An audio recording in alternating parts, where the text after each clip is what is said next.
Eh bien, bonsoir à tous, bonsoir à toutes. Bienvenue sur ce live consacré ce soir, je pense que vous l'avez compris, aux 25 ans de ma saga préférée de jeux vidéo de tous les temps. J'ai nommé Resident Evil. Peut-être que vous dites Resident Evil, peut-être que vous dites Resident Evil. Quel cas, voilà. Lee se marre un peu à côté. Elle savait, elle avait prédit tout ce que j'allais dire au début de ce live, parce que voilà, peut-être que je dis toujours un peu la même chose, je ne sais pas. En tout cas, bienvenue à vous. Bienvenue à vous que vous regardiez ceci en live, que vous regardiez ceci en rediff, peut-être sur Twitch ou sur YouTube. Ce soir, qu'est-ce qu'on va faire? Ce live est le premier d'une trilogie. Comme je l'avais annoncé sur les réseaux sociaux, la trilogie Resident Evil, qui commence donc aujourd'hui par... On va redécouvrir ensemble le premier opus de Resident Evil, qui est, entre autres, mon jeu vidéo préféré de tous les temps. Voilà. C'est vrai que je n'ai pas tant dit que ça sur cette chaîne, alors que maintenant, voilà, ça fait 8 ans qu'on est là, ça fait 9 ans. D'ici quelques jours, le 11 mai très exactement, ça fera 9 ans qu'on a démarré l'aventure Joli Pulpi, qui est devenu The Curious Monkeys, etc. Et du coup, j'espère que la musique n'est pas trop forte derrière. Peut-être que certains se demandent, waouh, mais c'est un peu jovial, même un peu épique pour du Resident Evil. Oui, en fait, ce que vous écoutez, c'est tout simplement un album que je vous recommande très chaudement, qui est l'album Orchestra de Resident Evil. Un album qui a été fait, qui réunit également des morceaux tirés du deuxième opus, du troisième opus, ça s'arrête là, c'était les 3 premiers opus.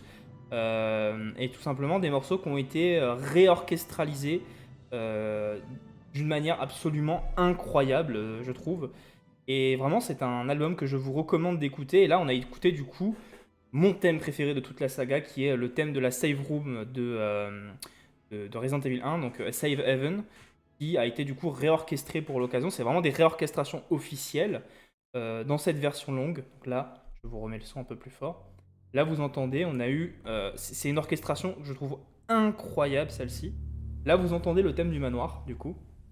Donc en fait, on a vraiment eu le thème de la save room, le côté tranquille. On est allé vers de l'épique, comme si les personnages avaient confiance en eux, avançaient du coup vers quelque chose de très épique.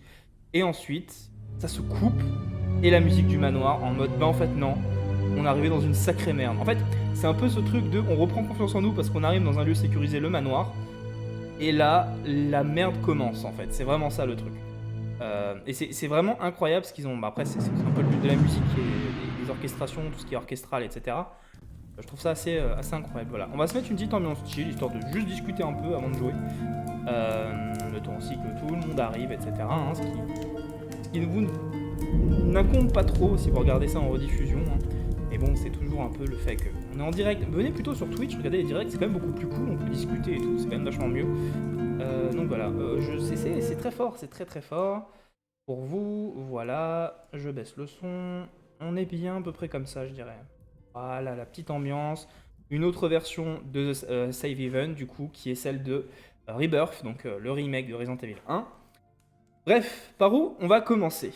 Eh bien, on va commencer par une journée de 1995 au Japon, si je ne dis pas de bêtises, où paraît ce jeu, Biohazard, au Japon. Le premier opus de Resident Evil, qui est connu du coup sous le nom de Biohazard au Japon. Si vous ne connaissez pas la petite histoire, en fait, le jeu ne s'appelle pas Biohazard chez nous, alors que c'est un nom en anglais, qui a été remplacé par un nom en anglais, tout simplement parce qu'il y a un groupe aux États-Unis qui s'appelait Biohazard, et en fait, quand Capcom a décidé de localiser le jeu, ils ont eu peur d'avoir des problèmes de droit d'auteur, et des soucis avec le groupe Biohazard, qui est un groupe de métal, si je ne dis pas de bêtises. Salut Zachariel. Et du coup, en fait, ils ont renommé le jeu Resident Evil pour pas avoir de problème avec le groupe Biohazard. Et du coup, il s'est appelé Resident Evil chez nous. Donc ça, c'est la toute première version, en 95, que les Japonais ont eu en main, ce qui leur a fait découvrir Resident Evil. Cette version japonaise, tout simplement. Et c'est ainsi, je sors la notice, à une époque où il y en avait encore, c'est ainsi qu'ils ont pu découvrir 2 personnages légendaires, que sont Chris Redfield et Jill Valentine. Voilà. vous les connaissez tous. Et du coup, on va s'attarder sur Chris Redfield, qu'on va jouer aujourd'hui, du coup. Il y avait aussi un groupe Psycho Break, non, ça je suis pas sûr pour le coup là, mais peut-être que le fait de toute façon que clairement The Evil Within est une référence à Shinji Mikami, créateur de Resident Evil et tout, peut-être que le fait d'avoir changé le nom est une référence à ce qui avait été fait pour Resident Evil. Je pense même que c'est le cas, honnêtement. Quand je disais qu'on allait s'attarder sur Chris Redfield, c'est parce que tout simplement on va le jouer aujourd'hui, et parce que je le considère un peu comme le protagoniste de la saga, puisque vous l'avez compris, j'avais pas fini ce que je disais sur la trilogie, c'est une trilogie Resident Evil, ces prochains jours là, ces 3 prochains jours, tout simplement parce que c'est les 25 ans de la saga. Aujourd'hui, on découvre les origines, le jeu original sur PS1. Demain, on va faire du blabla, on va discuter un peu des épisodes oubliés de Resident Evil. Ça va être du talk et on va peut-être également jouer à un jeu. J'avais peut-être prévu de jouer à un jeu un peu méconnu de la saga Resident Evil. Et vendredi, on terminera avec le jackpot. On va commencer la découverte de Resident Evil Village, le 8e épisode numéroté de Resident Evil. Si on peut dire un épisode numéroté parce qu'il ne l'est pas. Enfin, il est, le village est utilisé pour faire un 8. Mais concrètement, on va jouer au 8e épisode de Resident Evil. From the beginning to the last episode, tout simplement. Je range ça. Donc, cette version japonaise est sortie du coup au Japon en 95.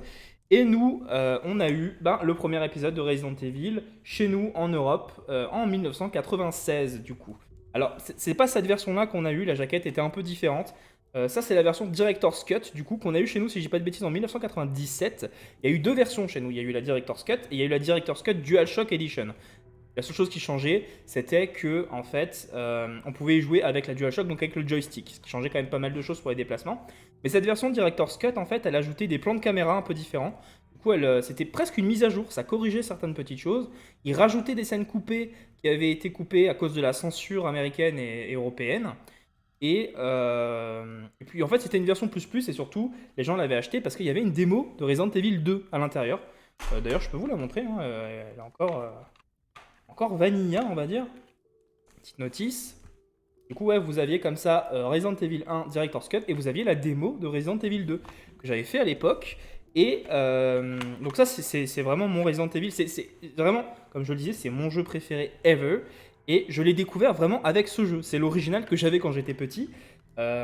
Et en fait, ce jeu-là, quand je l'ai découvert, j'ai découvert le jeu à l'âge de 4 ans. Je vais vous faire toute l'histoire, mais voilà, j'ai découvert ce jeu à l'âge de 4 ans, ce qui est très tôt. Parce que j'ai retrouvé la PlayStation de mon oncle, merci tonton, dans le grenier avec ce jeu. Je les ai tous testés. Et quand je suis tombé sur ce jeu, d'ailleurs, elle n'a pas pris de coup, elle est un peu esquintée au-dessus.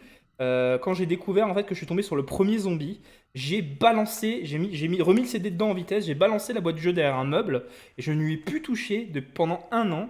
Et c'est là que j'ai découvert dans ma vie la curiosité malsaine, c'est-à-dire qu'à peu près tous les ans, tous les 3 mois, je demandais à ma mère en fait de pousser le meuble pour le récupérer, je retentais et à chaque fois ça finissait pareil, je jetais la boîte, sauf que à chaque fois j'allais un peu plus loin. Et du coup, je crois que c'est vers l'âge de 6 ans que j'ai fini le jeu pour la première fois, que j'ai réussi à le finir. Je crois que même pendant tout ce laps de temps, j'ai joué à très peu de jeux parce que je ne dormais pas les nuits déjà de 1. Du coup, ma mère voulait un peu me limiter les jeux vidéo et surtout ça, sauf que j'allais le récupérer en douce et à chaque fois j'essayais d'aller un peu plus loin. Je me souviens même qu'on en parlait dans la cour de récré parce qu'il y avait d'autres jeunes de 6 ans du coup qui y jouaient aussi, parce que souvent c'était le jeu de leur grand frère, hein. Les parents n'achetaient pas ça déjà à l'époque. Mais en tout cas, ouais, j'ai fini mon Resident Evil à l'âge de 6 ans. Et en fait, j'ai eu de la chance, c'est que j'ai eu une tante, je l'ai appris plus tard, en fait, qui était très très fan de RE, qui avait une collection immense de RE. Et du coup, elle m'a offert, du coup, pour mes 10 ans, ma mère a pas mal gueulé, Resident Evil 4 pour mon anniversaire, parce que c'est ce que je voulais absolument. Je commençais vraiment à être un dingo de la série. J'avais joué à RE2 parce que mon oncle l'avait aussi. Du coup, je l'avais trouvé dans sa pile dans sa collection. Et RE3, je l'avais fait chez un ami qui avait réussi à le choper à son grand frère. Et puis après, RE4, c'était ma tante qui me l'avait offert pour mes 10 ans. Et RE4 est sûrement le jeu que j'ai le plus terminé dans ma vie, dans le plus de versions possibles. C'est vraiment le jeu que je pourrais speedrunner. Je suis pas speedrunner dans l'âme, mais c'est vraiment un jeu que je pourrais speedrunner, voilà. Moi, à 6 ans, je jouais à Spyro. Spyro, c'était mon premier jeu vidéo. Sauf que je l'ai fait à 4 ans, si je ne dis pas de bêtises. En fait, dans mes souvenirs, je me dis, ouais, mais attends, c'est chaud. Quand je dis que j'ai commencé à jouer à 4 ans, les gens ils me disent, ouais, mais 4 ans, c'est un peu jeune, t'abuses un peu.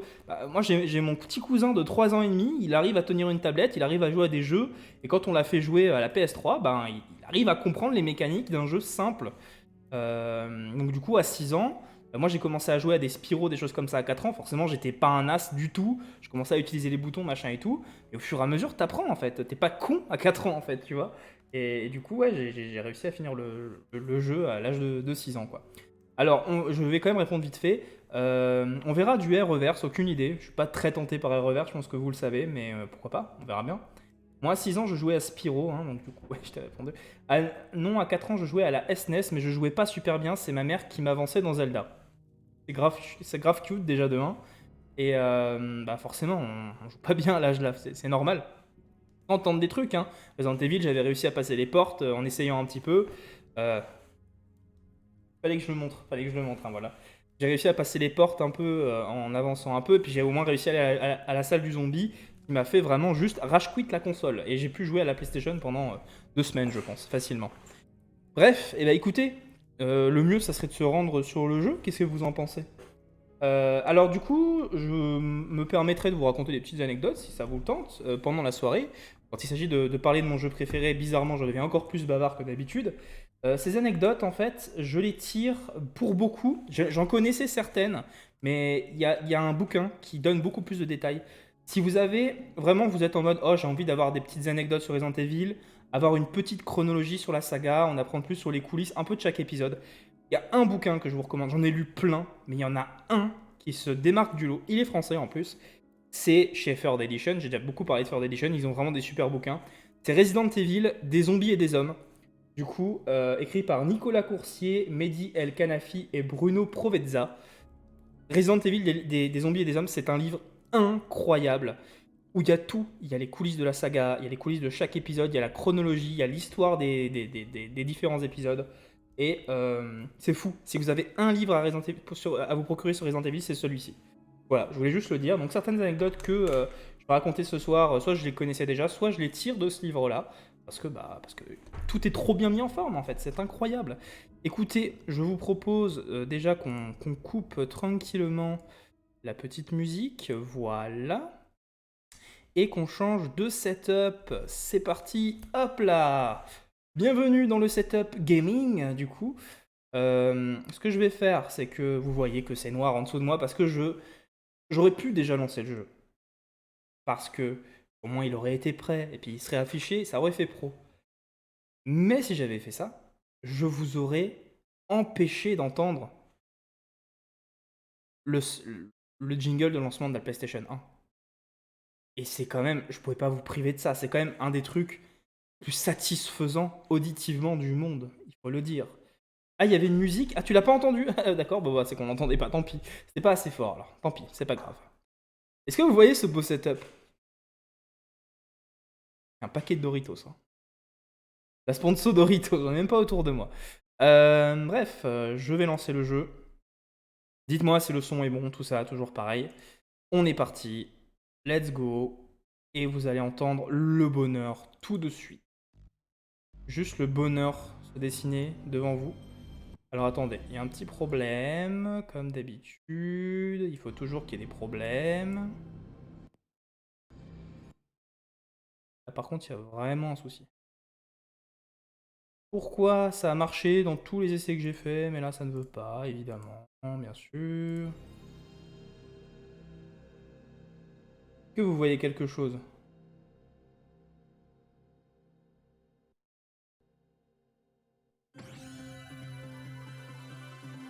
J'espère que vous avez eu le son. Ça fait que de la merde. Là c'est bon. Là on est bon. Désolé pour les petites coupures.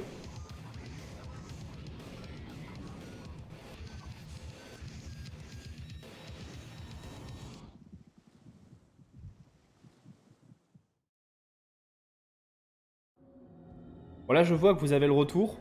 On va faire... on va la refaire, ok? Vous avez rien vu, pas de souci. Cette fois-ci ça devrait marcher.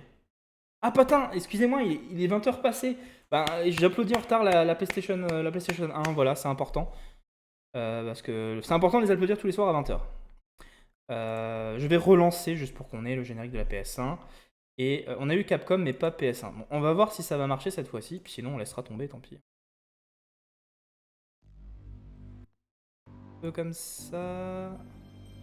Là, vous l'avez normalement.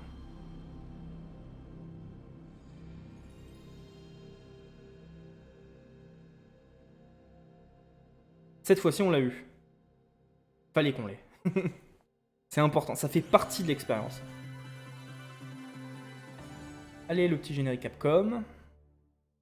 Peut-être baisser, attention, ça va faire une coupure de nouveau. Je vais baisser un tout petit peu le son. Juste ce jingle là, ce petit générique Capcom avec l'œil, je me chiais déjà dessus à l'époque. Non, ça c'est oui, j'ai dit une connerie, c'était Virgin Interactive qui distribuait du coup le jeu chez nous. C'est le jingle de Virgin Interactive.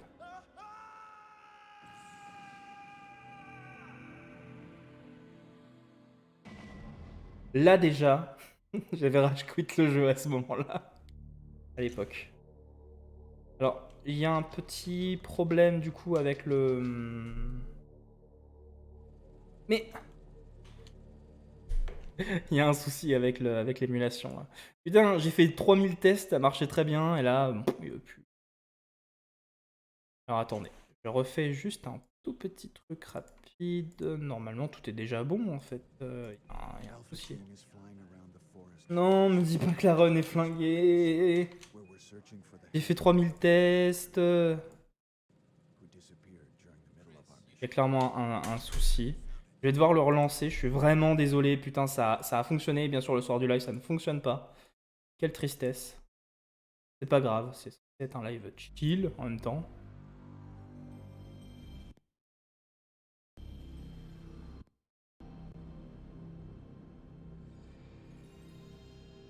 On va retenter, ça devrait bien se passer, j'espère. Quelle merde. Après, les émulateurs, c'est comme ça, hein. Ça marche quand ça a envie, hein. C'est toujours la même merde. Alors attendez, je vais être sûr.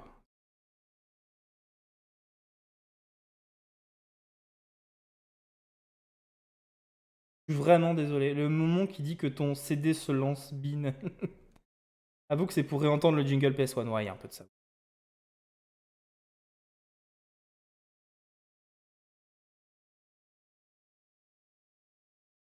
Les aléas du direct, évidemment. Autant qu'on arrive à jouer à Resident Evil 1, hein. Voilà quoi. On la retente, allez. Mais... Pourquoi tu me prends pas ma manette? Qu'est-ce qui se passe?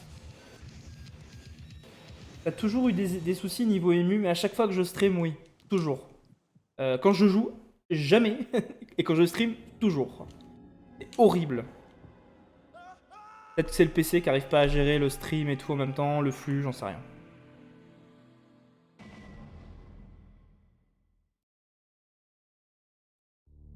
Et là, je remarque surtout que la run a un problème qu'elle ne me faisait pas du tout précédemment. C'est que là, vous l'entendez, en fait, le générique se lance, il y a une coupure. Et en fait, ça lance le bruit de l'intro du jeu, ce qui est pas du tout censé être le cas, en fait. Il y a vraiment un souci, en fait. Je suis full deg. En fait, là, c'est encore pire parce que du coup, l'émulateur est cursed, en fait. Tout est cursed. Vous savez ce que je vais faire? Je vais juste remettre en place la manette. Ah, mais c'est ça, en fait, le problème, je crois. Peut-être que maintenant, ça va le faire.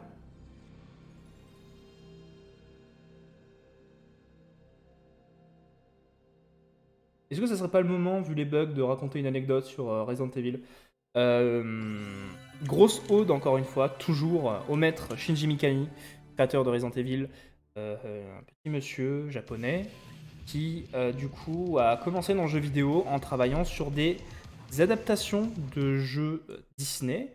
Donc, il a travaillé sur plusieurs adaptations, notamment Aladdin. Il a travaillé sur, c'est même pas une adaptation, il a travaillé sur la version japonaise pour Super NES de Aladdin, que vous connaissez sûrement tous, pendant que des Américains travaillaient sur la version Mega Drive, qui est souvent connue pour être une version bien supérieure. C'est que ça avait un peu déçu les Japonais qu'ils aient fait une version un peu moindre. Du coup, ils se sont dit, ah ben, le gars là, le petit Shinji Mikami, chez Capcom. Le problème est toujours là, bordel de merde. Qu'est-ce que c'est que ce délire? Est-ce que vous êtes en train de me dire qu'on va pas jouer à Resident Evil 1 ce soir? Mais c'est nimp, putain, ça marchait très très bien juste avant de lancer le live, quoi. Retirer le CD. Un problème. Problème. Oui, donc je disais Shinji Mikami qui a bossé en fait sur des.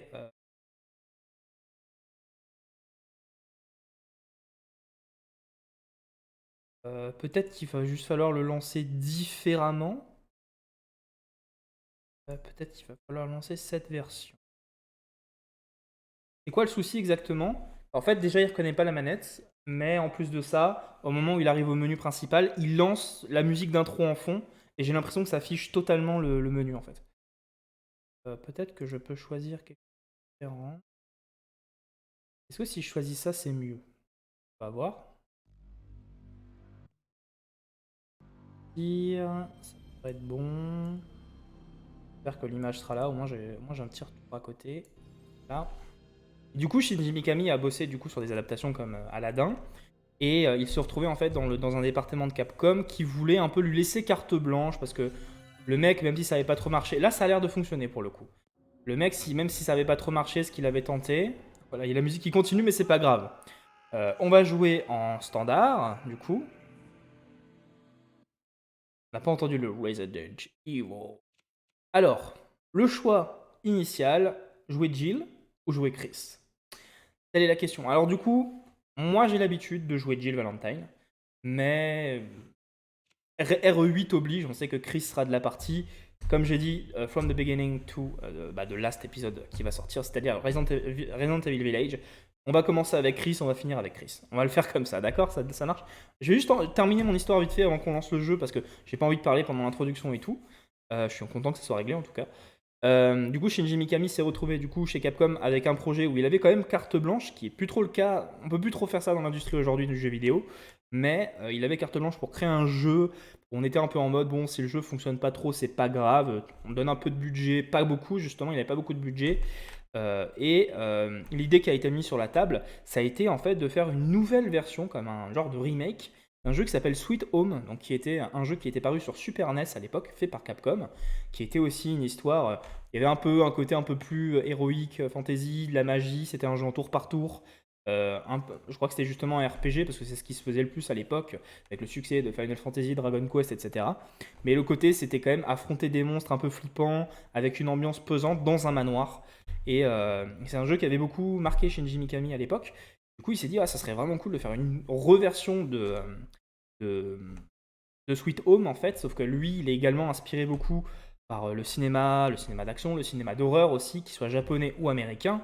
Du coup, il se dit, et ça a l'air trop bien, ça. Ben, jouer à Sweet Home, Zachary en live, ça serait vraiment cool. Si tu fais un live sur Sweet Home, je viens, hein, clairement.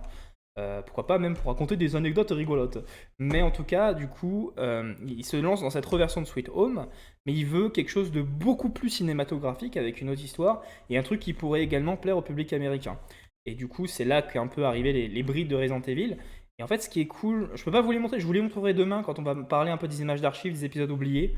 Mais en gros, il avait fait des concepts pour des personnages beaucoup plus, comment dire, stylisés, donc déjà avec des styles un peu cartoon, et surtout des personnages. Enfin, il y avait un truc un peu plus sci-fi autour du jeu. Genre, il y avait un personnage vachement musclé qui était à moitié un cyborg, ce genre de choses.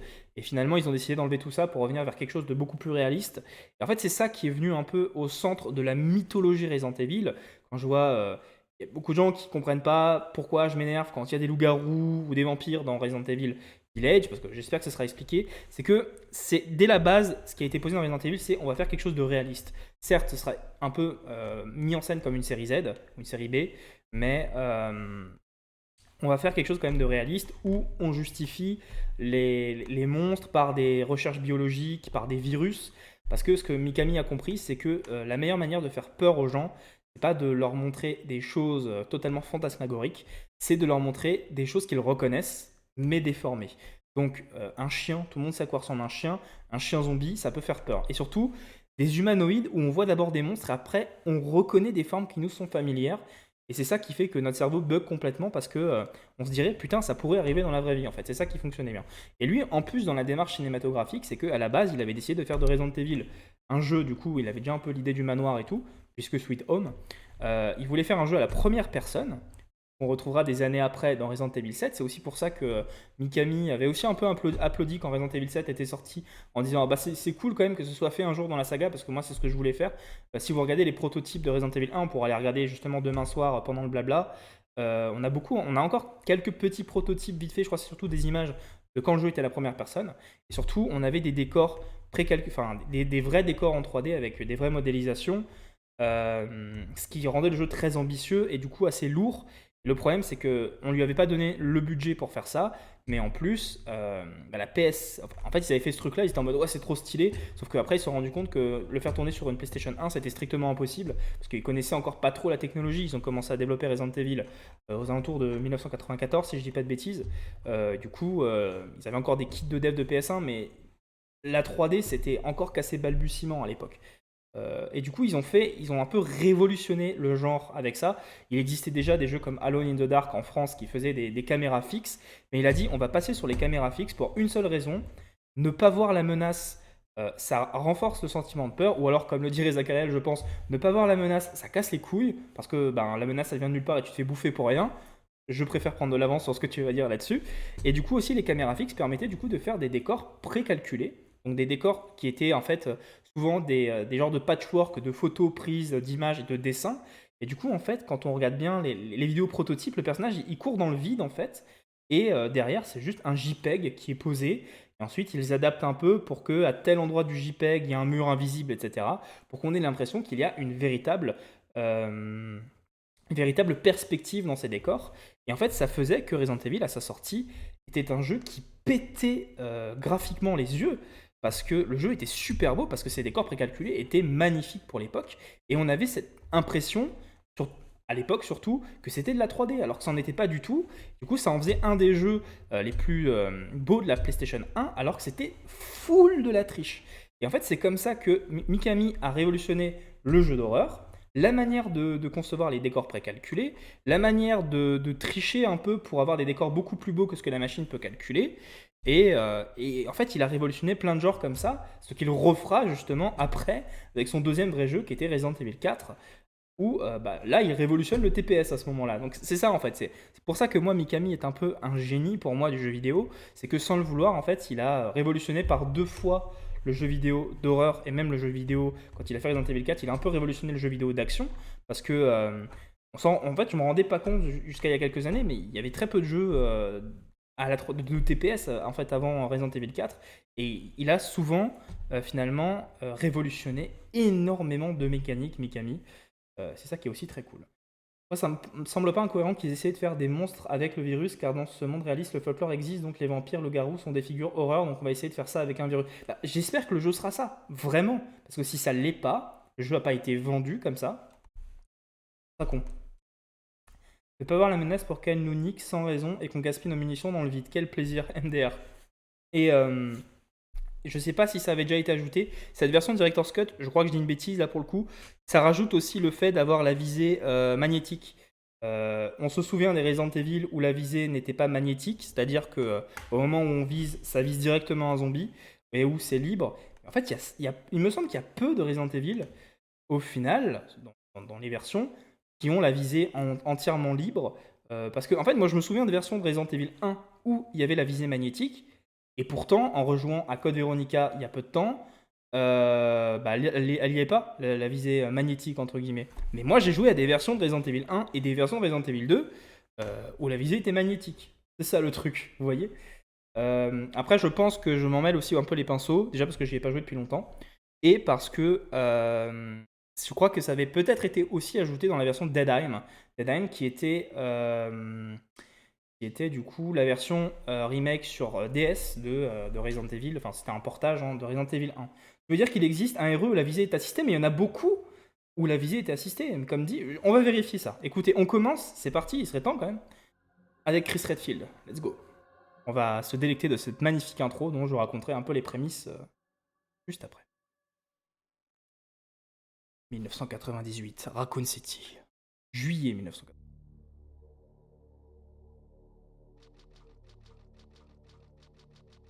Alpha Team. Alpha Team. Et là, on joue la team Alpha parce que la team Bravo a disparu. Team is flying around the forest zone situated in northwest Raccoon City, where we're searching for the helicopter of our compatriots Bravo team, who disappeared during the middle of our mission. Ça fait déjà 30 minutes qu'on a commencé, j'ai fait vraiment que parler quoi. Occurred in Raccoon City. There are outlandish reports of families being attacked by a group of about 10 people. Victims. Du coup, pour faire vite fait l'histoire sans trop en dire, Bravo team. ils ont essayé de faire une intro en image de synthèse que voulait Mikami. Ça rendait dégueu, du coup ils ont dit on va prendre des acteurs, on va le faire.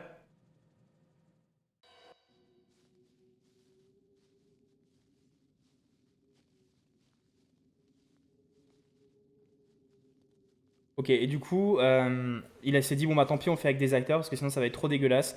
Et ils n'ont pas eu le temps en fait d'engager des vrais acteurs, ils n'avaient pas non plus spécialement le budget. Donc ils ont pris des gens qui étaient totalement pas des acteurs. L'actrice qui joue Jill est une étudiante qui l'a pris sur le tas, qui arrêtait pas de se plaindre des piqûres de moustiques pendant le tournage, qui arrêtait pas de se plaindre tout court. Et du coup ils ont fait comme ils pouvaient. C'est ultra kitsch, mais c'est culte, c'est juste culte. Et en fait, leur but, c'était, ils voulaient pas prendre des acteurs, ils voulaient juste prendre des gens qui ressemblaient au perso. La seule condition, c'était, je veux qu'ils ressemblent au perso. S'ils savent pas jouer la comédie, c'est pas grave, et ils savent pas jouer, voilà.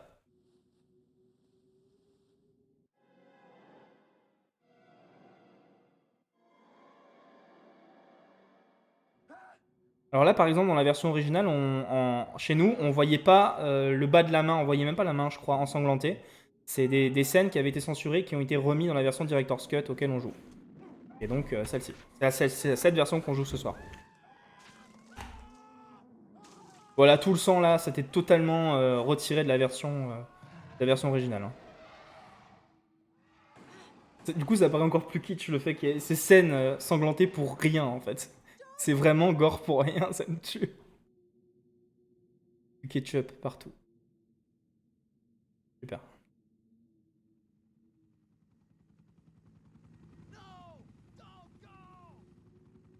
T'as déjà vu l'intro de Resident Evil sur PS1?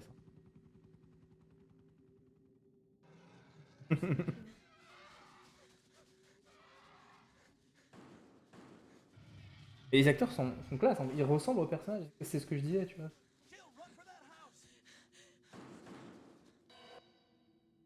Ça serait incroyable d'essayer de trouver que sont devenus ces non-acteurs du coup, parce que ça n'en était pas. Et maintenant, la meilleure partie de l'intro, la présentation des persos qui est incroyable. Service members left now. Captain Wesker, Jill, and myself. We don't know where Barry is. Cast. Chris Redfield. Je m'en lasse pas de ce passage. C'est incroyable. Et il y a eu vraiment des parodies de ça incroyables. Et celle que je vous recommande le plus, vous la connaissez peut-être parce que c'est ce qui a un peu révélé l'humoriste Cyril Etes, pour ceux qui connaissent. C'est Resident Evil. C'est français, c'est incroyable. Et on a une intro comme ça qui est folle. Albert Wesker. Resident Evil. Voilà, ils se sont réfugiés dans cette maison où ils pensaient être à l'abri.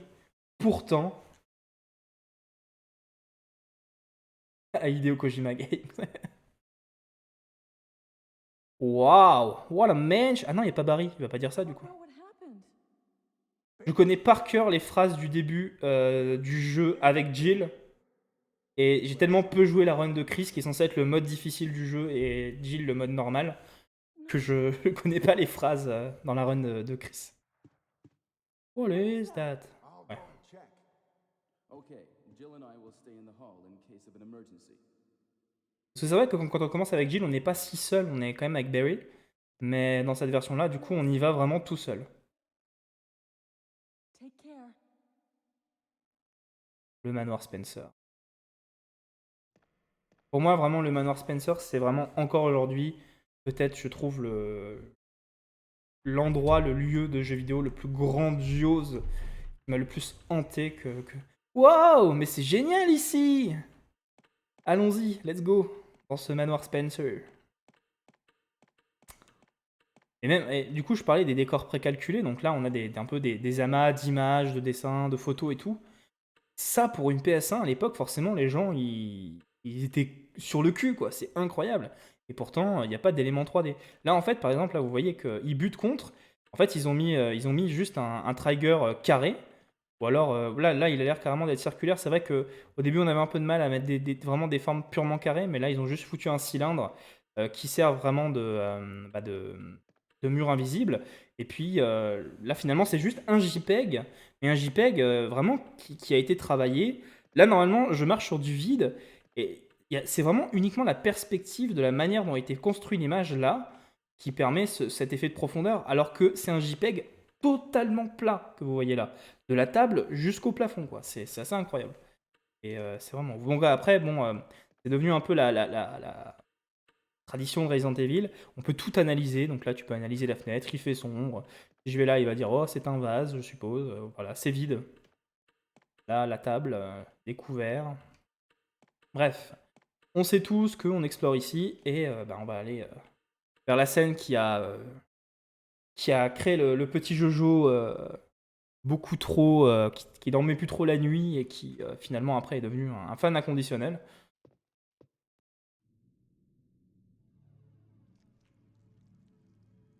En plus, ils sont dégueulasses, les zombies de cette. Oh la vache. Tu vois ça, t'as 4 ans. Yes. Allez, on va revenir en arrière du coup. Pouvoir l'esquiver un peu. Normalement, on pourra récupérer le Beretta de Jill dans le hall. Vous verrez pourquoi, évidemment. On connaît RE1, je suppose. Je ne sais pas, peut-être pas, parce que peut-être que beaucoup de gens ont découvert avec RE7 ou même Village.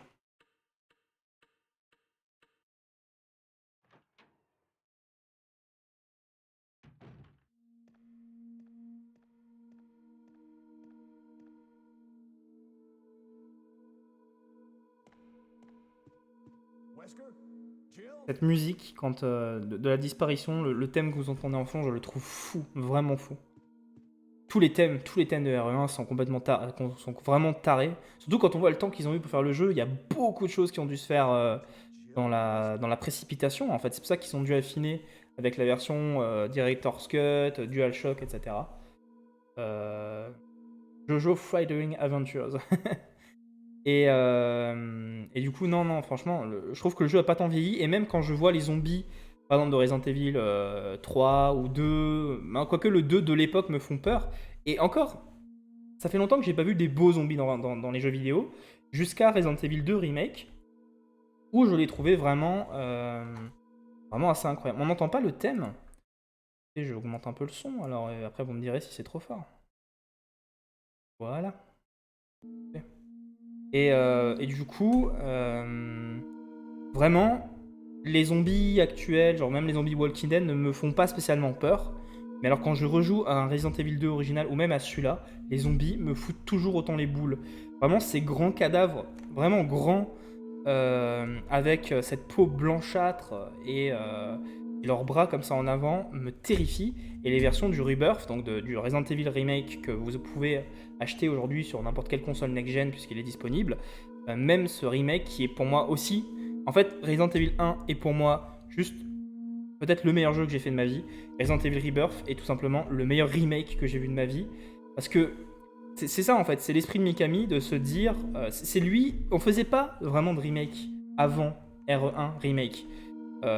Et quand il a fait ce remake, Mikami, on lui a demandé un remake tout simplement parce que on venait de créer le moteur pour Resident Evil 0 et on lui a dit ça serait quand même bien, tu sais, qu'il y ait Resident Evil 1 pour la GameCube et tout. Mikami il a dit d'accord, mais ce sera pas exactement le même jeu. Je veux que les joueurs qui connaissent Resident Evil 1 par cœur soient aussi perdus que les autres. Donc ils ont ajouté tout ce système, les Crimson Head, ils ont ajouté le système les clés qui peuvent se casser, et puis ils ont changé les pièces, ils ont changé l'emplacement et la structure du jeu, ils ont rajouté des pièces, ils ont rajouté des pans du jeu, ils ont rajouté des boss qui avaient été abandonnés pour la version originale sur PS1, et du coup ils en ont fait un véritable remake parce qu'en fait ils ont repensé entièrement le jeu, et il a dit c'est la seule condition, c'est que vous me laissez entièrement repenser mon jeu avec la technologie qui me permettra de faire ce que j'ai vraiment voulu faire à l'époque. Donc ils ont réutilisé un peu les décors précalculés, etc., mais en beaucoup plus beau.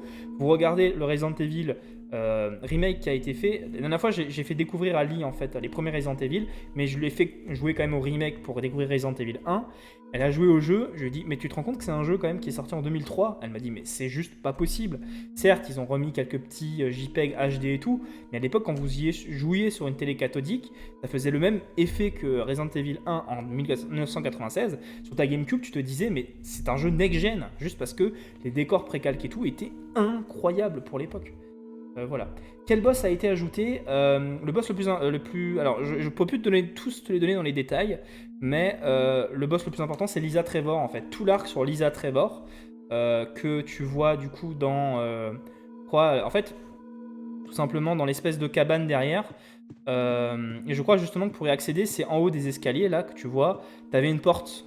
Tu montais les escaliers, les petits, là. Tu avais une porte en face. Cette porte-là n'existe pas dans le jeu original. Et tout l'arc sur Lisa Trevor, c'était un arc qui... Il y avait des documents qui en parlaient un peu dans l'original, mais le personnage n'apparaissait pas dans le jeu, et du coup il a été rajouté vraiment en tant que boss, etc., avec son petit arc dans Resident Evil Rebirth, et ils ont ajouté du coup les Crimson Heat, donc tu avais toute la feature où tu devais brûler les zombies pour pas qu'ils se réveillent en Crimson Heat encore plus vénère. Il y a beaucoup de passages. Je trouve que en fait, Resident Evil est déjà un jeu qui était difficile pour l'époque. Et alors Resident Evil Rebirth est vraiment un cran dessus, encore plus difficile. Parce que t'as des moments du jeu où tu vas taper des hunters dans un couloir alors qu'ils n'étaient pas là dans le jeu original. Vraiment, ils malmènent le joueur, hein, Resident Evil Rebirth, c'est assez ouf. Bon, après, ils ont rajouté des niveaux de difficulté. Voilà, c'est l'arme de Jill. Et alors, ce qu'ils ont fait aussi un peu, c'est que bon, là, le Resident Evil... Director's Cut a vraiment la même structure globale que le Resident Evil original, mais le Resident Evil original c'était vraiment, tu prends Jill c'est la run normale, tu prends Chris c'est la run difficile, et du coup ce qui a été fait là quand même c'est que même si on a toujours ce côté, tu vas avoir un peu moins d'objets ou placés différemment, c'est quand même Chris c'est quand même un poil plus difficile, t'as quand même le choix entre le mode entraînement etc qui va permettre d'alléger un peu, donc t'as quand même choix difficulté plus choix du personnage, va un peu alléger la run de Chris. Là, on joue en standard, donc en fait, là, on a la run de Chris quasiment telle qu'elle l'était à l'époque, quoi, en 1996, dans la première version. Je sais pas par quoi on va commencer. Je pense qu'on va commencer par prendre le plan du manoir. Je savais même pas que les zombies pouvaient revenir d'une autre sorte. Haha, je les ai sûrement brûlés instant. Ouais, je pense que t'as fait ça. Parce que sinon, les Crimson Heat, c'est bien casse-couille, quoi. Musique, putain, c'est musique, oh là là là là là là. On va passer derrière. Ok. En fait, c'est vrai que ces derniers temps, j'ai surtout joué à la version Rebirth. Et dans la version Rebirth, tu peux monter sur le meuble qui bloque la sortie, là. Donc là, en fait, il y a deux trucs différents. On va pousser ça. Quand même que... Je peux pas passer. Ah si, je peux le pousser contre le mur, donc ça va. Ça fait quand même un moment que j'ai pas joué à Resident Evil l'original, même si c'est ma version préférée. Je la préfère même au Rebirth, même si Rebirth est beaucoup plus poussé, beaucoup plus détaillé.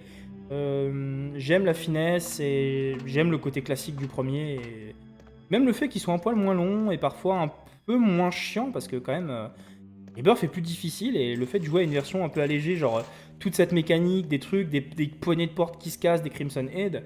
C'est cool parce que ça ajoute quelque chose, mais ça rend le jeu aussi plus casse-couille, clairement, tu vois. Allez, alors je crois que la rencontre avec le premier zombie avec Jill se fait ici. Je sais plus si c'est la même chose. Ah merde, oh, j'ai sursauté sur Resident Evil 1, ça faisait très longtemps, mon dieu. Moi je joue pas, généralement je joue pas au casque non plus à Resident Evil.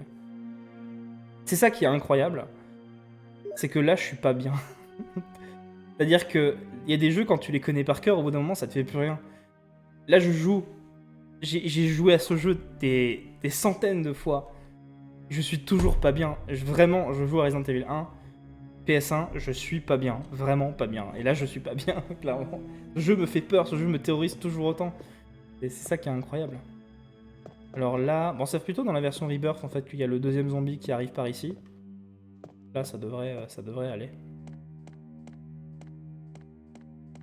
J'aurais toujours cette vision de moi parce que ma mère m'avait acheté du coup la version Deadly Silence qui était la version Deadly Silence donc DS qui était sortie sur Nintendo DS qui était juste un portage de l'original sur PS1 avec des petites mécaniques en plus, genre le système de couteau qu'on avait dans Rebirth, je crois qu'il avait été rajouté dans la version DS et surtout ils avaient rajouté les Crimson Head justement de Rebirth, mais avec des graphismes PS1 du coup sur la version DS. Et je me souviens de moi en train de jouer sur ma DS avec les écouteurs chez le dentiste, dans la salle d'attente du dentiste remplie de monde.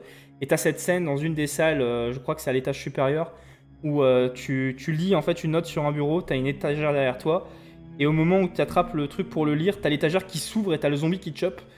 J'ai hurlé de toutes mes forces dans la salle du dentiste, tout le monde m'a regardé, ma mère m'a foutu une tarte comme pas possible, tellement elle a eu peur. Et puis après, ben, du coup, j'avais plus le droit de jouer aux jeux vidéo pendant que dans une salle d'attente, ce genre de choses. Tu parlais de Deadheim pour la version DS, du coup, c'est une autre version de Deadheim. Non, Deadly Silence, j'ai dit une bêtise du coup, Deadly Silence. C'est Resident Evil Deadly Silence pour la version DS, parce que DS, Deadly Silence. Deadheim, c'est carrément un jeu complètement différent sur PlayStation 2, qui s'inspire un peu des Resident Evil Survivor. Alors ça, on pourra peut-être en parler demain si vous voulez, ça fait partie des épisodes méconnus. Mais les Resident Evil Survivor, il y en a eu 2 ou 3. C'est tout simplement des épisodes shoot 'em up de Resident Evil, donc un peu sur le modèle de Time Crisis. On pouvait jouer avec un pistolet. Je crois que le Resident Evil Survivor, le premier, reprend... je crois que c'est un épisode original où on a des décors originaux. Il n'y a pas vraiment d'histoire, hein, c'est du shoot 'em up. Survivor 2, je crois que c'est Code Veronica, donc ça reprend les décors de Code Veronica. Et en fait, Deadheim, c'était un peu une... Déjà, c'était un scénario qui se passait sur un bateau, qui fait beaucoup penser à Revelation. Et en fait, le gameplay de Deadheim, c'était qu'on jouait un personnage en TPS, donc un peu comme dans RE4, sauf que quand on visait, la visée passait en vue shoot 'em up. Donc juste avec un réticule. Et donc, pourquoi pas un jour jouer à Deadheim pour le... Moi, je l'ai joué chez ma tante surtout, mais pourquoi pas redécouvrir Deadheim, je l'avais fini d'ailleurs.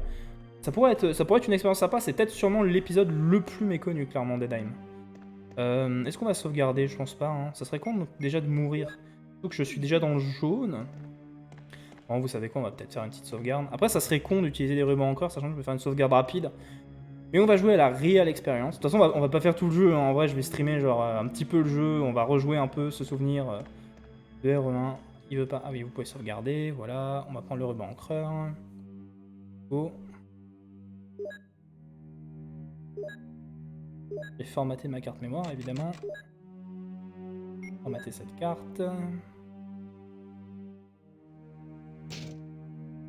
Il contrôle ma carte mémoire qui consiste en un disque dur de 3 Tera. Alors qu'à l'époque, notre carte mémoire, c'était 5 slots. Avec tu supprimes ton Spyro pour mettre Resident Evil dessus. Vous vous souvenez, les slots de caméra, vous aviez un menu où vous pouvez voir vos sauvegardes. Ça fait peur la tête de Chris là. Vous aviez un menu où vous pouvez voir votre sauvegarde, c'était pareil sur PlayStation 2. Et des fois, au lieu d'être juste une carte mémoire, il te mettait genre, je sais pas, Spyro en 3D, il te mettait des modèles 3D sur les sauvegardes. Je trouvais toujours ça tellement incroyable. J'avais l'impression de voir des easter eggs. Les vrais le finissent en 1h30. Oui, je sais. J'ai d'ailleurs tenté un jour le speedrun du jeu. Je crois que j'étais arrivé à 2h30. Je crois qu'en dessous de 3h, on avait le lance-roquette. Du coup, j'avais réussi à l'avoir. Mais je crois que j'ai jamais fait sous les 2h30. J'ai jamais réussi à faire. Je vais pas le speedrunner ce soir parce que j'ai pas dans le mood. Je pense qu'on va se faire le premier zombie du coup. On avait vu.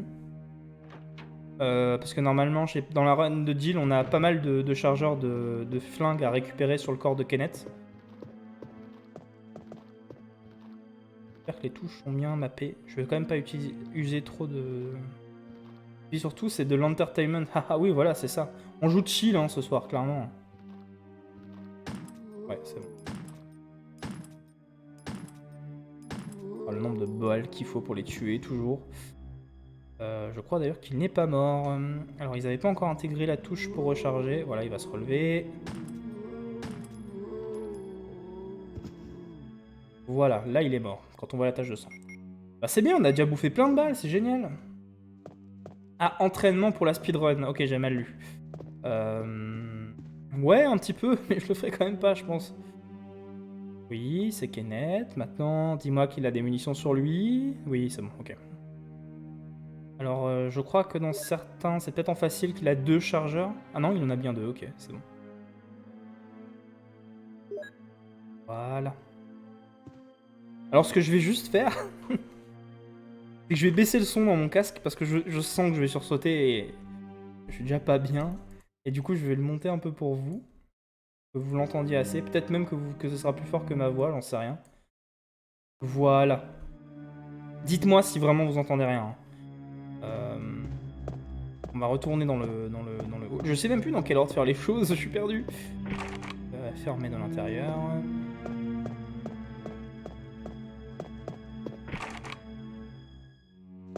D'ailleurs, je sais même plus comment tu... Comme dit, je connais un peu moins bien la run de Chris. Parce que là-bas, là ici, on a la salle du piano où on joue la chanson Clair de Lune. Et du coup, dans la run de Jill, elle sait jouer du piano, donc elle le joue.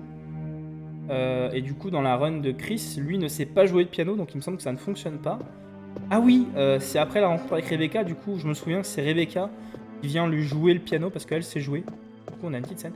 Ça serait bien qu'on aille au moins jusqu'à la rencontre avec Rebecca, que je surkiffe de ouf. Alors, Rebecca, je sais qu'elle est au premier étage, mais je crois pas qu'on peut y aller tout de suite. On va essayer, écoutez, si on arrive déjà à aller jusqu'à Rebecca, ça serait cool. Le blason, ça va être au moment du piano, donc on pourra toujours le récupérer plus tard. On va voir Rebecca, oui, c'est ça, ouais. Je m'en suis souvenu qu'après. Parce que comme dit, j'ai rejoué au Rebirth sous peu, et la structure, l'ordre dans lequel tu vas faire les salles et tout est pas du tout le même. C'est pas du tout les mêmes pièces qui sont ouvertes dès le début, machin. Les jeux sont complètement différents. D'ailleurs, je confonds peut-être sur ce point-là avec le DLC Perdu dans les cauchemars de Resident Evil 5, où en fait ils font une reproduction du manoir, et il y a une pièce ici, là, un ascenseur, je crois, une pièce qui descend. Et il me semble que dans le Rebirth, il y a une pièce aussi derrière les escaliers, comme ça, cachée. Même un monte-charge, je crois, si je dis pas de bêtises. Et du coup, il n'y est pas présent dans cette version. Donc encore un truc qui avait été rajouté, si je ne dis pas de bêtises, dans Rebirth. Clair de Lune, clairement une ref à Edo Evil Wi-Fi. C'est l'inverse, c'est l'inverse.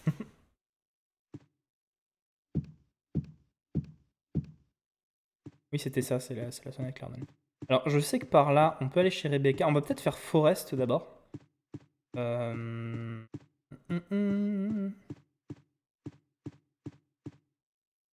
non, c'est la mauvaise porte, Forest c'est l'autre. Je suis bête. Forest c'est pareil, c'était un des moments qui m'avait le plus traumatisé du jeu. On peut passer par là, en plus il y a des zombies.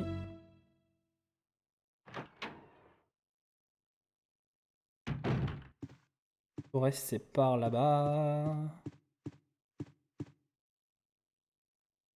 2 sur 3 emblèmes pour ouvrir la grille pour descendre, dont un on trouve chez Lisa Trevor si je dis pas de bêtises. Voilà, c'était ça, ok. Voilà. Bah voilà, vous voyez que c'est un truc qui est absent de cette version. On a la petite clé. Ah oui, du coup, Chris, il me semble, a 2 slots de moins dans son inventaire par rapport à Jill. Et ce qui est pas cool. Vite fait falloir qu'on trouve une mallette pour pouvoir mettre tout ça. Alors, Forest, normalement, il est là. Voilà. Dévoré par les corbeaux.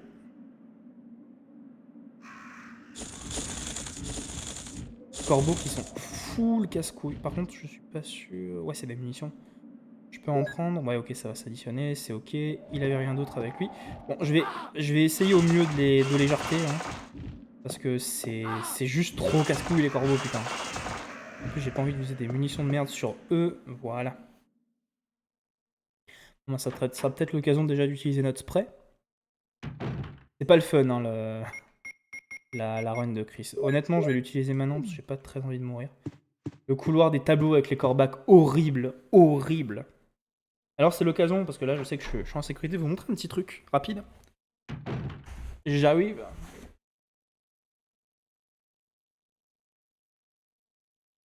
J'ai mis dans mon décor, mais ça se voit pas beaucoup.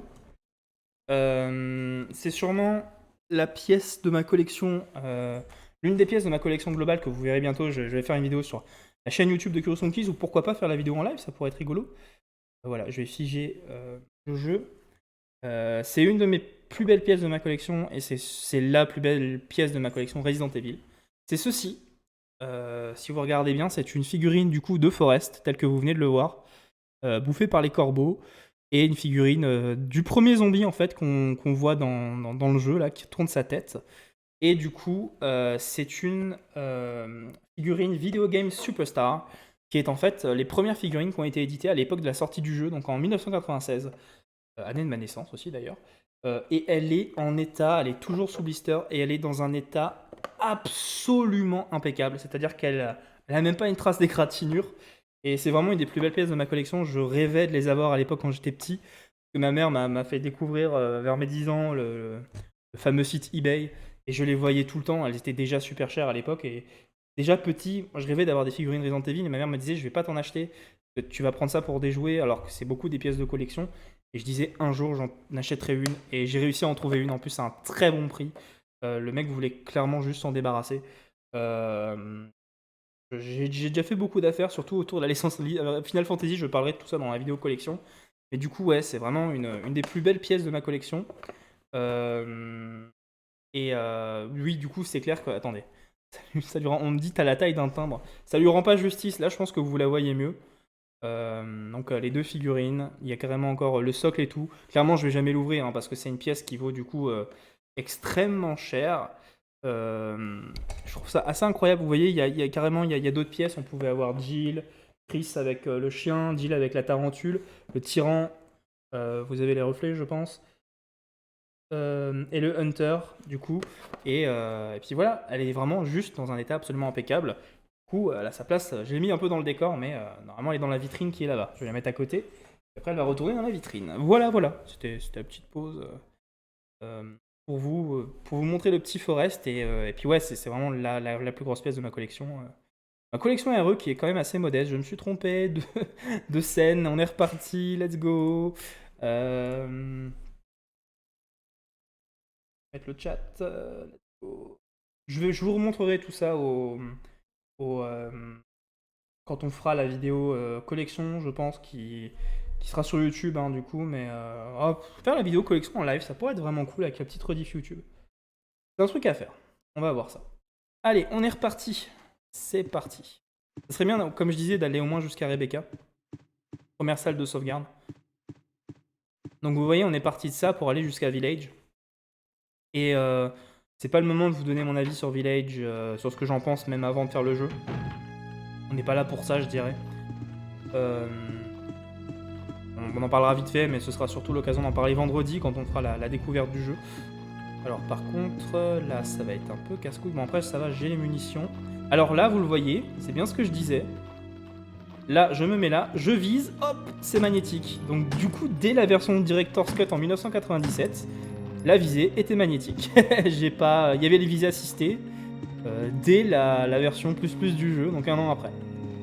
Et ça a été réutilisé dans pas mal d'épisodes. Moi, je le dis, j'ai joué à une version de Resident Evil 2 avec cette visée assistée également. Hop. En fait, ce qui est bien, c'est que ça servait, d'où le fait que moi j'ai senti beaucoup moins de frustration à l'époque par rapport à d'autres, n'est-ce pas, Zachariel? C'est que ça permettait aussi de localiser un peu les zombies dans les couloirs. Parce que des fois, quand tu voyais pas le zombie, t'entendais un peu des bruits. Normalement, tu te repères au son dans Resident Evil. Hein. C'est comme ça que le jeu est conçu. Ou alors, t'as des miroirs et tout. Et sinon, tu utilises la visée assistée. Et si tu vois que le personnage se tourne, c'est que tu sais qu'il y a un zombie, quoi. Par contre, il est pas mort, apparemment. Encore se relever. Quel bâtard. Il va reculer, quand même. Donc là, quand même, la visée est assistée. Donc c'est clair que c'est beaucoup plus simple. C'était plus dans Rebirth et Code Veronica, ça. Dans Rebirth, ça l'est. Dans la nouvelle version, peut-être pas à l'époque, mais moi, dans la version PS4 de Rebirth, je l'ai, hein, la visée assistée. Je crois que c'est une option, par contre. Tu peux le désactiver. Et dans le 0, elle y est aussi dans la version... personnellement, la version que j'ai sur Xbox, donc la dernière version de 0, il y a la visée assistée, hein, sans aucun problème. La version de l'époque, c'est pas sûr, mais la version qui est ressortie sur console dernièrement, elle y est, hein, la visée assistée. Tu as une meilleure première expérience que nous, MDR, forcément, pour toi, c'est trop bien. Par contre, toi, tu as l'habitude de jouer au jeu en difficile. Dans les Resident Evil en difficile, la visée assistée est désactivée. Ceci explique sûrement cela. Quand tu joues en facile ou en normal, tu as la visée assistée. Ça a toujours été dans les vieux RE, en fait, hein, avant le début. Ou alors, c'est pas activé de base. Oui, voilà, je pense que c'est lié au niveau de difficulté. Et oui, tu as une meilleure première expérience que nous, MDR, forcément, pour toi, c'est trop bien. Oui, j'ai commencé avec la version Director's Cut. Après, j'ai joué à la version originale. Et j'ai joué au RE à l'époque aussi, sans la visée assistée. Par exemple, dans Code Veronica n'a jamais eu de visée assistée. J'y arrivé aussi très bien, sans problème. Mais on peut jouer à la visée assistée sans aucun souci, quoi. Allez, on va recharger. Et du coup, on va pouvoir récupérer le joyau qui sera utilisé bien plus tard dans l'œil du tigre. On the eye of the tiger. Allez. Voilà. Ça, comme ça, on pourra récupérer plus tard. Du coup, Thibaut apprend qu'on a des visées assistées dans Resident Evil, ce qui est plutôt cool. Mais je sais pas, mais il me semble que dans le mode difficile, tu peux juste pas l'activer en fait, c'est désactivé d'office. Je crois qu'il y a du monde ici, ouais voilà. Normalement, si on peut arriver jusqu'au dernier étage, on va pouvoir peut-être voir Rebecca. Il est où? Il est là. J'aurais peut-être pas la place, peut-être qu'il va me choper avant. Oh, leurs bruits sont affreux quoi. Ils me glacent toujours autant le sang, c'est incroyable. Il y en a deux comme ça, c'est chaud par contre. Bon allez, je tente une percée. Je vais quand même recharger à Donf au cas où. Lui il est là, je peux l'esquiver par derrière, let's go. Je sais pas s'il y en a encore un quatrième dans le coin. Là je crois qu'il y a l'ascenseur au fond. Couloir à droite. Je me demande si cette visée assistée rendrait pas le jeu débile en fait, enlevant le stress de devoir t'aligner avec le déplacement tank. Bah, en fait, comme ça a été ajouté dès Director's Cut, et en plus Mikami avait dit que lui aurait songé à le mettre dès le premier, donc ça ne... J'ai pas l'impression que ça tue l'expérience. Attends, je vais rentrer dans la salle, comme ça il me fout la paix. Normalement là, on va voir notre chère Rebecca. J'ai pas l'impression que ça tue plus l'expérience que ça, parce que... Ah bah voilà. La rencontre avec Rebecca, j'adore le thème. Oh, le thème de Rebecca, incroyable. Je vais monter dessus. Sorry, I didn't mean to do that. You must be from the Bravo team. Yes, I'm Rebecca Chambers. I'm a newcomer. I just joined the Stars Bravo team last month. Well, I'm really sorry. Are you all right? Yes. I'm Chris Redfield from the Alpha team. Are you the only person here from the Bravo team?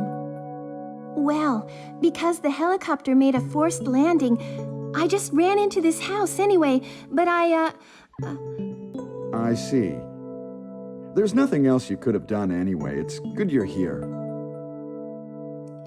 Yes, sir. But it's strange. Ah, le jeu reste toujours difficile dans la gestion des ressources, surtout avec Chris qui a un inventaire réduit. Mais forcément, toi, tu as joué encore à une version encore plus difficile. C'est pour ça que le jeu, il désactive la visée assistée dans la version difficile, en fait. Mais ce qui rendait stressant le jeu, c'était de se repérer qu'au son. Eux n'ont pas conçu le truc en disant bah, la visée assistée va défoncer l'expérience de jeu. Après, comme dit, tu as le choix de la désactiver ou non. J'ai déjà joué sans, ça me dérange pas trop, mais c'est vrai que c'est un peu plus difficile pour savoir d'où viennent les ennemis. Ça fait beaucoup plus de balles dans le vide. Mais oui, c'est... c'est pour ça peut-être que j'ai trouvé ça moins frustrant aussi à l'époque. J'ai pas joué en difficile, je te dis, bah alors dans ce cas-là, tu l'as juste désactivé. Alors dans ce cas, tu l'as pas activé. Mais moi, quand je choisis mon mode de jeu, machin et tout, faut choisir l'expérience remasterisée ou je sais pas trop quoi. Elle est activée de base en tout cas dans ma partie, donc je trouve ça assez bizarre. Et Lille a refait RE0 il y a peu de temps, elle était activée de base, donc je sais pas. Je sais pas. Voilà. Il y a peut-être un truc dans les choix que tu fais avant de lancer ta partie qui a pas passé quoi. Allez, let's go. On va laisser la petite clé. Ah bah c'est vrai qu'il y avait des chargeurs là-dedans. Ah non, je vais les récupérer en fait. Il y a encore un chargeur dedans. Peut-être les fusionner. Le jeu en difficile, c'est l'enfer parce que l'écart entre normal et difficile est trop écarté. Non mais ça, je suis totalement d'accord avec toi. C'est clair. J'adore ce thème. Du coup, on a le thème de Rebecca là pour le moment, mais aussi juste le thème de la salle de sauvegarde de Save Even que vous avez entendu aussi pendant l'écran de chargement au début. Est fou. Tellement. Je laisse un tout petit peu le son du jeu. Voilà. Bah, écoutez, là on a du coup La clé manoir. Du coup, c'est pas la clé avec les P gravées. Quoique, c'est peut-être les P, je vais voir. L'analyse des objets. Ah si, c'est les P. Bah, ça veut dire, écoutez, on peut accéder à la salle du piano. Par contre, je crois qu'il faut d'abord trouver les partitions qui sont dans la même pièce, si je dis pas de bêtises. Vous savez quoi, on va aller à la salle du piano, on va faire la petite scène du piano qui est vraiment sûrement une des scènes cultes de RE avec le Jill Sandwich, mais on n'aura pas le Jill Sandwich parce qu'on est dans la run de Chris. On va faire cette scène du piano si on arrive en vie jusqu'en haut, puis après on va s'arrêter là. Ça m'a fait du bien de replonger dans mon jeu préféré. Mais après, bien sûr, moi j'adore la version originale, c'est ma préférée, c'est mon jeu préféré dans sa version originale. Je vous recommanderais pas d'y jouer là-dessus. Vous avez une version remake, Rebirth, qui est incroyable. Aujourd'hui, sur PlayStation 5, sur PS4 et tout, jouez à la version Rebirth, clairement. En plus, on a toujours ce côté-là, vous voyez, je tourne avec une touche, mais après, il faut que j'avance avec une autre flèche.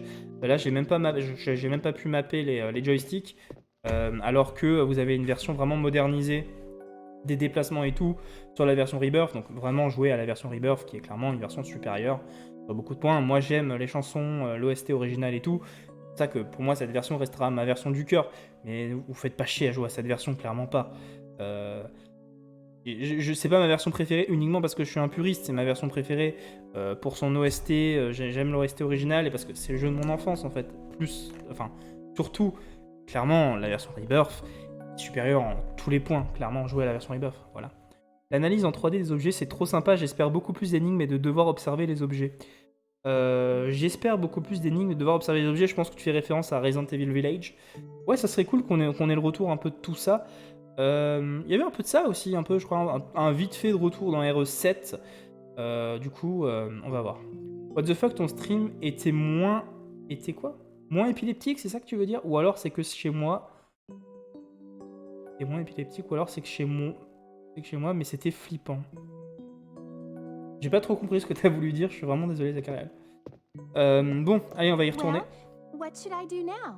Et tu attends pour venir jouer du If piano? you go out to search for the other members, how about letting me come with Donc là, en you? fait, on se demande comment Rebecca est arrivée là. Bah, il faut jouer à Resident Evil 0, hein, ou à la fin, elle va vers le manoir, elle se retrouve ici. Par contre, elle a l'air détente, hein. Franchement. Oh, il y a 2 zombies. Bah, de toute façon, on les a déjà croisés, elle en a déjà combattu plein si on fait le 0, mais voilà.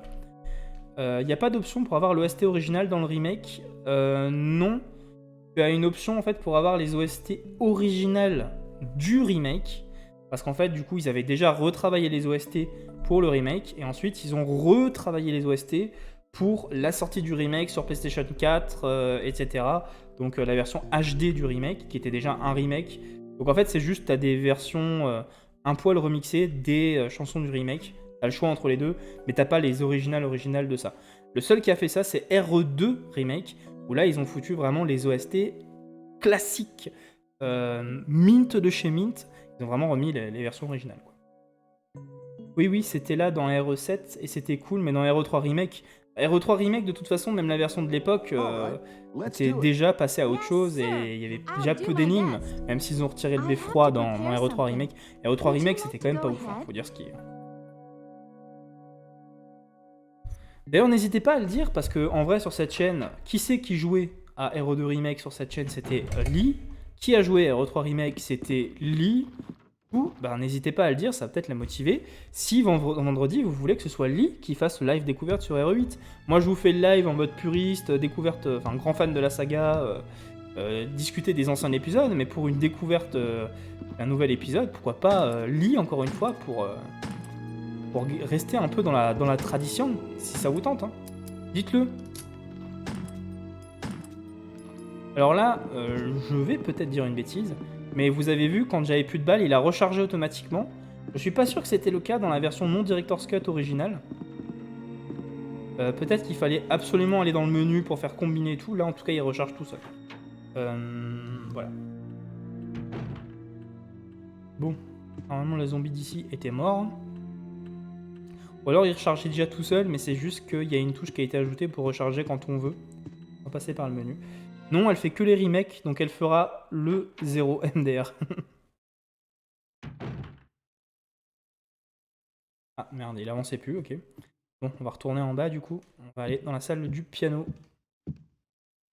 Toujours incroyable ce manoir, hein, ça n'a pas changé. Je sais ce que tu vas dire en parlant de remake. On attendra vendredi pour que je le dise alors. Hein. Lol.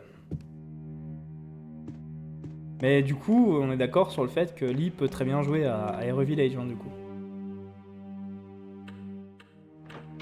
Jamais rechargé automatiquement non plus, MDR, faut faire viser plus une touche. T'as le choix entre les deux normalement en fait. Ça dépend dans quel jeu, mais oui, c'est vrai que dans Hero Zero et Rebirth, fallait absolument appuyer sur la touche, mais là du coup, il recharge automatiquement. Mais en fait, dans les jeux où il y a la touche pour recharger, t'as pas la recharge automatique, parce que là je viens de vérifier, mais en fait non, t'as pas la touche pour recharger, donc c'est juste qu'il recharge automatiquement quand c'est vide. Et assez vite en plus, ça c'est plutôt cool. Voilà, bah, on va taper cette magnifique scène du piano, jouée par Rebecca, de Jill. Ça c'est vraiment la salle détente, tu sais que t'as pas de zombies, tout va bien, et c'est ok quoi. On va récupérer les partitions.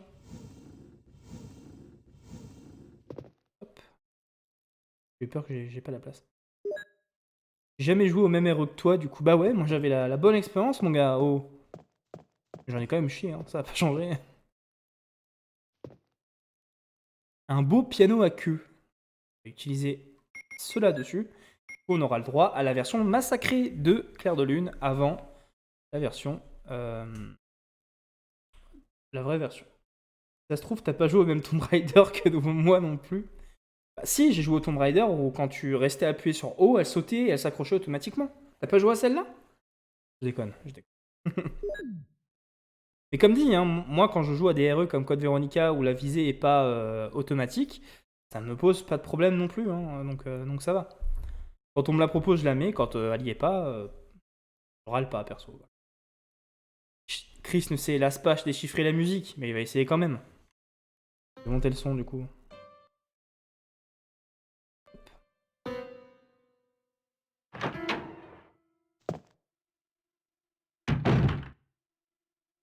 It's me, Chris.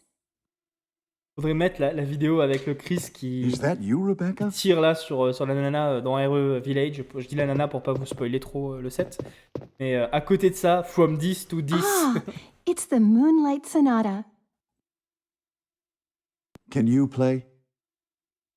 Vous vous rendez compte qu'elle a traversé le manoir rempli de zombies juste parce qu'elle a entendu des fausses notes?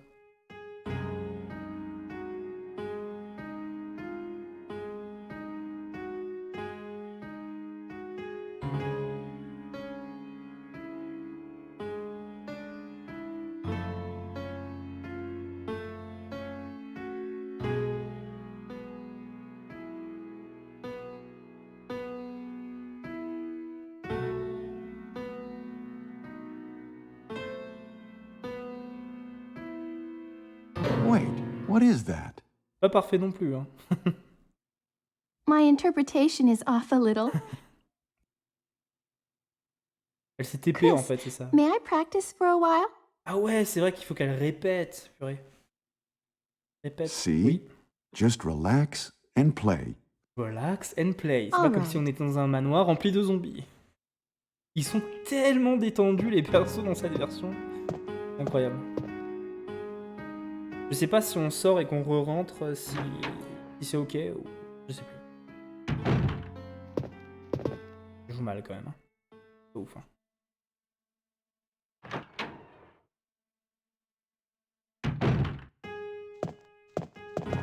Ouais bon bref. Je crois qu'il faut vraiment faire encore un petit tour et revenir pour que ce soit ok, que ça nous ouvre derrière le tableau la porte. On voit la plante et où on va mettre le blason du coup qui est au-dessus de la cheminée ici pour ouvrir une nouvelle voie. Voilà. On va se quitter sur cette version de Sonate Clair de Lune complètement massacrée par notre chère Rebecca. C'était très rapide parce que je voulais aussi un peu parler du jeu et tout. Et revenir aux origines avant de passer au nouvel épisode. Parce qu'en fait quand même les 25 ans, c'est quand même pas rien de cette saga incroyable. Qu'est Resident Evil, qui est une saga qui m'a fait aimer le jeu vidéo, qui m'inspire encore aujourd'hui. Surtout grâce à ce premier épisode. Et ça sera... Je sais très bien impossible dans toute ma vie de gamer de le détrôner parce que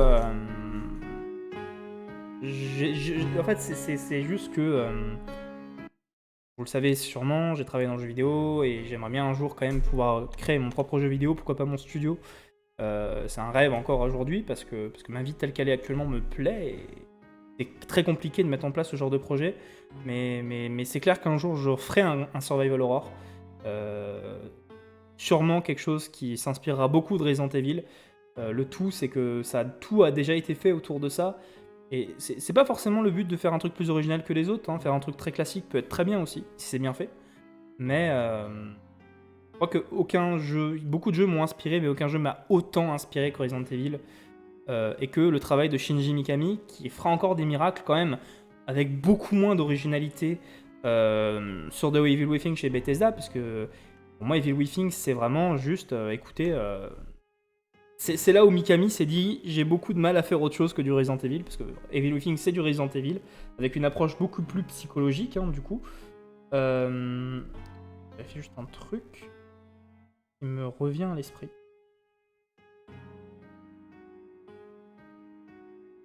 Là, j'ai quand même dit que Mikami sait faire que du Resident Evil, oui, quand on le voit un peu sous l'angle de ce qu'il a fait avec Resident Evil et juste après avec Evil Within. Mais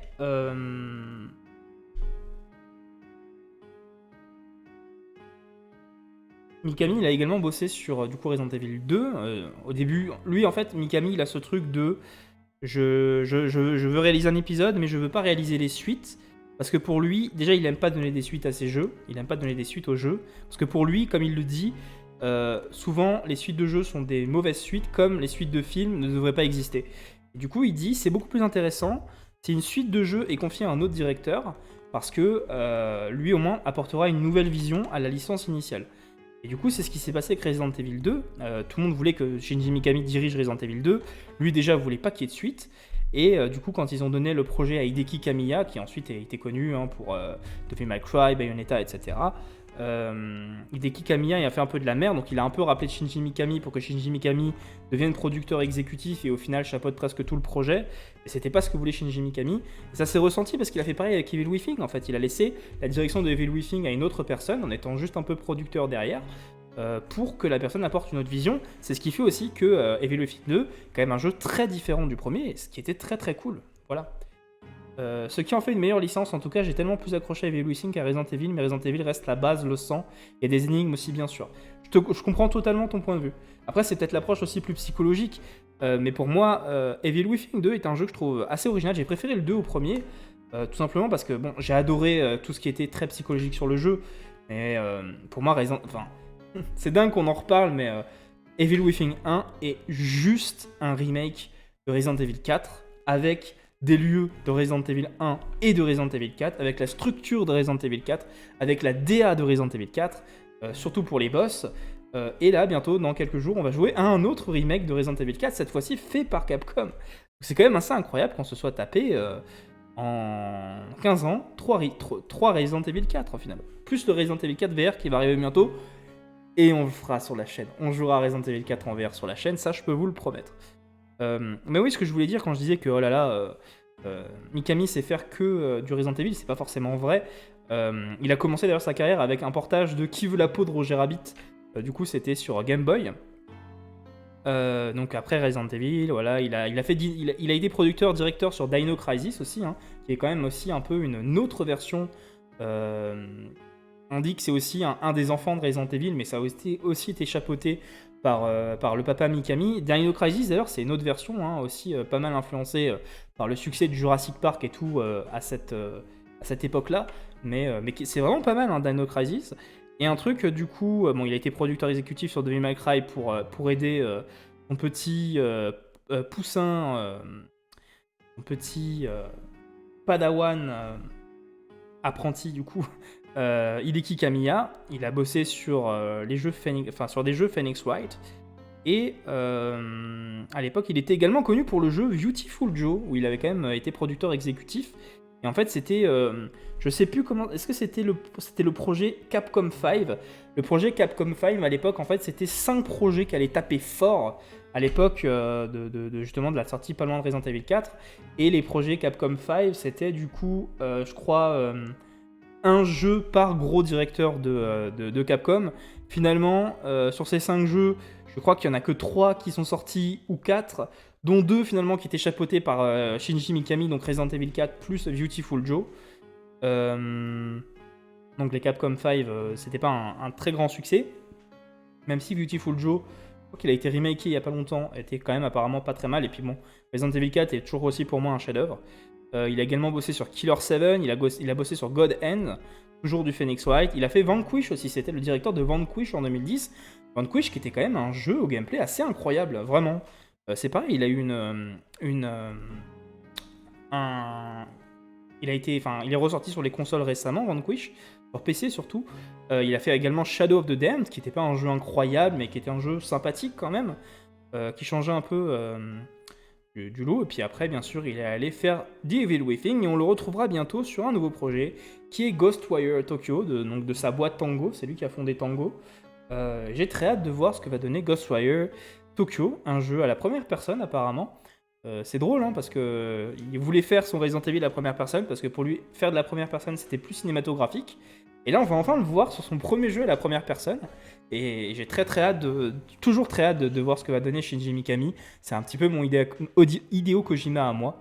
Et puis pour finir sur une anecdote un peu croustillante et rigolote, quand on l'a demandé à Shinji Mikami quelle était sa vision de l'horreur et qu'est-ce qui le faisait le plus peur, Shinji Mikami aurait pu répondre, je sais pas, le film Alien, le film Piranha, le film L'Exorciste, ou alors, je sais pas, les araignées, les monstres. Mais la plus grande peur de Shinji Mikami, c'était son père. Son père, parce que Shinji Mikami, en fait, avait une peur bleue de son père qui était très très dur avec lui, très violent. Et quand Shinji Mikami faisait des bêtises, son père le faisait, en fait, l'emmener en voiture très très très très loin de la maison, et ensuite rentrer en bagnole où il faisait courir Shinji derrière la voiture jusqu'à la maison, parfois pendant des vingtaines de kilomètres. Et du coup, la plus grande peur de Shinji Mikami, c'était son père. Et c'est peut-être ça aussi qui lui a fait ancrer ses peurs dans le réel, dans le psychologique, et penser une saga qui, je l'espère, perdurera dans le bon sens, et comprendra avant tout que ce qui nous fait peur dans Resident Evil, c'est tout ce qui est le plus ancré dans le réel. Parce que c'est ça que voulait faire Shinji Mikami avec Resident Evil. C'était faire un jeu où c'est tout ce qui est réel ou qui pourrait être réel qui nous fait peur. Voilà, on va s'arrêter là-dessus, sur ceci, hein, c'est assez optimiste hein, quand même.